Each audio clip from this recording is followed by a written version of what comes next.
સમાજના પ્રતિનિધિ તરીકે કહું છું કે આજે પ્રાથમિક શાળામાં શિક્ષકોની જે ઘટ છે એ જરૂરિયાતથી 50% જેટલી ઓછી છે.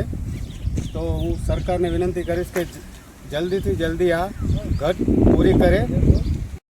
તેની બદલીમાં અત્યારે 3 શિક્ષક છે અને તેમાંથી પણ 2ની બદલી થશે અને 2 આવે તો પણ ઘટ જ રહેશે.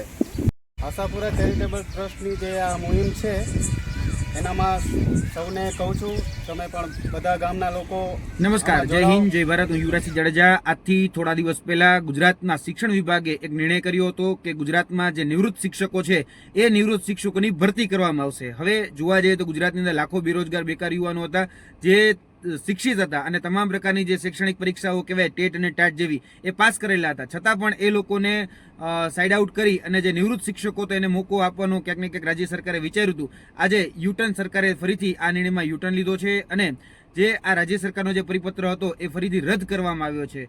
ગુજરાતના શિક્ષણ વિભાગને અને તેની સાથે સાથે ગુજરાતના મુખ્યમંત્રી આદરણીય ભૂપેન્દ્રભાઈ પટેલને કહેવા માંગીએ છીએ કે જે અધિકારીઓ આવા નિર્ણયો લે છે એની ઉપર તાત્કાલિક કાર્યવાહી કરવામાં આવે, કારણ કે આના કારણે શિક્ષણ વ્યવસ્થા પણ ખોરંભે ચડે છે અને જે ગુજરાતની અંદર લાખો યુવાધન જે અત્યારે બેરોજગાર અને બેકાર છે એને પણ મોકો આપવામાં નથી આવતો. અને ખરેખર જો કહી શકાય કે ગુજરાતમાં શિક્ષણ વ્યવસ્થાને સુધારવી હોય, કેમ કે અત્યારે જોવા જઈએ તો ગુજરાતની જે કથળતી જે શિક્ષણ વ્યવસ્થા છે એમાં મુખ્ય જોવા જઈએ તો શિક્ષકોની સૌથી મોટી ઘટ છે. અત્યારે વર્તમાનમાં 24,700 શિક્ષકોની ભરતી થઈ રહી છે, પરંતુ આના સિવાય પણ બીજા 25,000 શિક્ષકોની ભરતી થઈ શકે એટલી જગ્યાઓ ખાલી છે.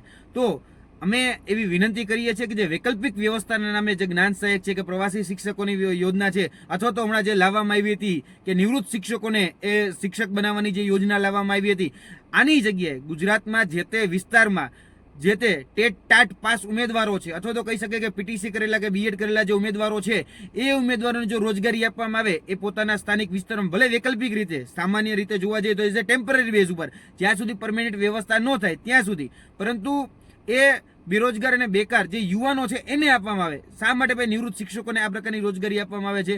અને આ જે નિર્ણય જે હતો એ નિર્ણય ખૂબ અનગઢ રીતે લેવાયેલો હતો. જે પણ કર્મચારી, જે પણ અધિકારી આ નિર્ણય લીધો હોય એની ઉપર પણ કાર્યવાહી થવી જોઈએ, કેમ કે એને આ સમય બગાડવાનું જે કાર્ય છે એ કર્યું છે. અને ગુજરાતની શિક્ષણ વ્યવસ્થા માટે આ જે કથળતી જે શિક્ષણ વ્યવસ્થા છે એના માટે જવાબદાર જે પણ અધિકારીઓ છે એ અધિકારીઓને પણ આમાં સજા થવી જોઈએ. આશા રાખીએ કે ફરી વખત આ પ્રકારના નિર્ણયો ન લેવામાં આવે અને ફરી વખત ગુજરાત રાજ્ય સરકારને આવા યુટર્ન લેવા ન પડે. આશા અપેક્ષા રાખીએ અને ઝડપથી જે ખાલી જગ્યાઓ છે શિક્ષણ વિભાગમાં એ ઝડપથી ભરાય. જય હિન્દ, જય ભારત.